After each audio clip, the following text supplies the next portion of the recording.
One reason we stop advancing our stories and consider changing our perspectives or building new perspectives is that we're dissatisfied with where our stories are headed. The usual way of doing things is, for some reason, just not good enough. Things are working, but it feels mediocre. It's suboptimal. Like it's meaningless. There's got to be something better out there. You're looking at me. Dissatisfaction. That's right. That could make you more creative. Excellent. Sometimes we find ourselves in a position where our existing perspectives are getting us through the day, and we can see the road ahead, but it doesn't have any meaning. Like, we have this sense that the solutions we're pursuing or the way we're doing things may be okay, but there might be something much more meaningful, much better out there, and that what we have isn't good enough. And this kind of dissatisfaction can also be a cue to pursue creative thinking.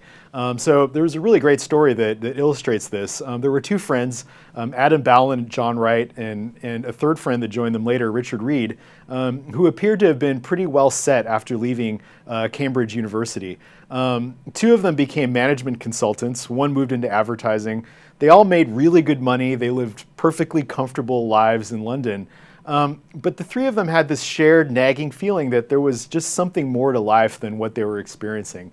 And one time they were out on a snowboarding vacation back in 1998, and the three did little else except throw around ideas for a new business because they were hoping to reach out and do something different with their lives, and maybe something a little more reasonable. And through the course of these conversations, they realized there was a gap in the market for a new type of smoothie product, one based on natural ingredients and overtly ethical values.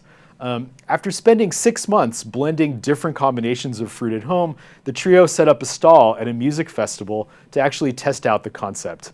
And they did a really interesting thing. They actually left the decision of whether or not to abandon their comfortable lives or pursue this sort of risky smoothie venture. They left that decision entirely in the hands of consumers in a really clever way. And what they did was they put up a sign above the stall that read, "Should we give up our jobs to make these smoothies?" And one garbage bin read yes, and the other one said no. And customers would make their judgment by throwing their empty bottles into either bin. And it turned out that at the end of the day, the yes won. And so the three of them went on to write and rewrite their business plan 11 times before being turned down by a succession of potential investors and banks for funding. But eventually they did succeed, and now Innocent Drinks made its first million in turnover in its second year, and now sells around 2 million smoothies a week, commanding a 75% market share in the UK. And so what this shows is that a sense of meaninglessness, a sense of dissatisfaction with the current state of affairs can motivate you to give up your current path and pursue a more creative line of thinking.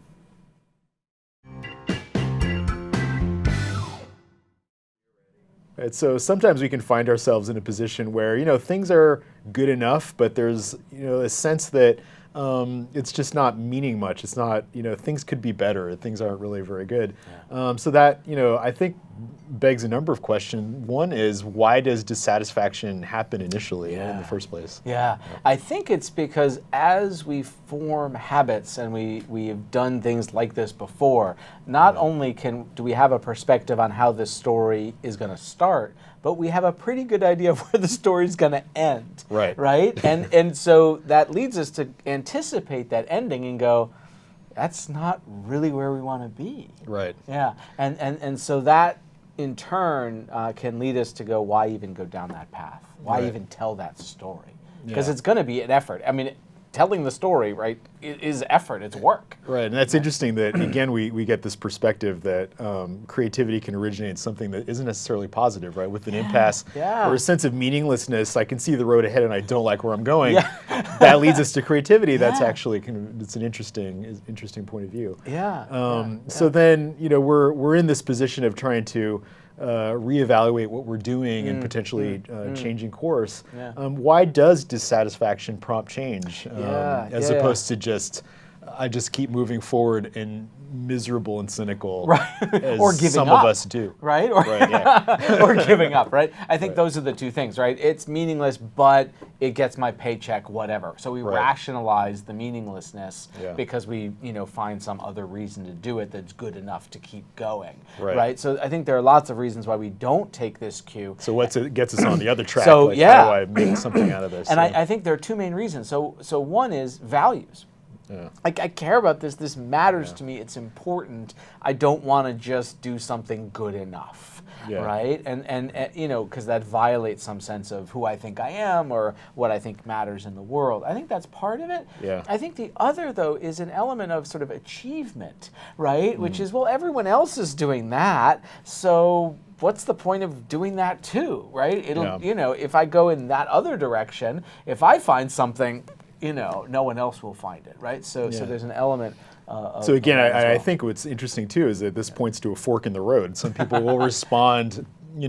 toward continuing with their perspective, and other people will be inspired to change it. And so it's interesting to think about why people choose one path or the other. Right. Yeah. And I think so that indicates that we have a choice in how do we deal with the dissatisfaction. Yeah. Right. We can sort of be alienated from what we're doing and get through it. Yeah. Or we can actually dive in and engage with it more deeply. Yeah. So how can we use dissatisfaction then Right. to prompt creativity? Yeah, well, so one is you got to care about what you're doing. So Yeah. that's one avenue. Right. And the other is even if I don't care about this particular thing, I might hold some broader values, truth, beauty, justice, aesthetics, Right. This really matters, right? This is another human being, and their life. And so Yeah. I want this to really be as good as I can possibly make it, not just sort of good enough. And that push because of some greater value, deeper need, either because of the task or because of the other person or because of something about myself. I don't want to just go along and do good enough. I Right. want to be great, or I want Yeah. what I'm spending my days on to be meaningful. And So part of it could be personal ambition, right? That Yeah. I want to be the best Yes. at something. That's but right. That's right. but you're also pointing to a really different motive too, which is I want to do the best for other people. Yeah. And those are very distinct motives. It's kind of interesting to think about those two things as Yeah. cues to creativity. Right. I care about the work. I care about my sense of achievement. I care about other people. All of those could be reasons for dissatisfaction. And the key is if you take those seriously, Yeah. it's going to force you to think, how can I do better? What else could I possibly do to make this story have a better ending?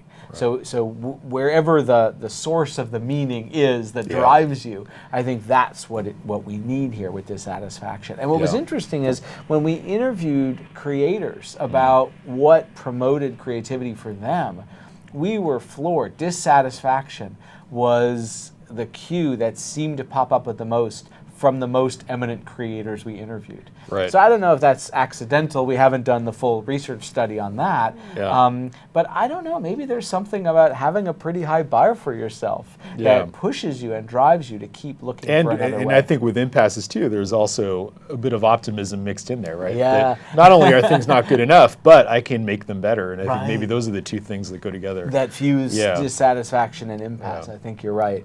Yeah. So look, one way we can cultivate a little bit more creativity and think about changing our perspectives and building new ones is to cultivate a little bit of dissatisfaction, right? Having high standards and having values and meaning, those can be good things that push us to consider our assumptions and maybe change our perspectives.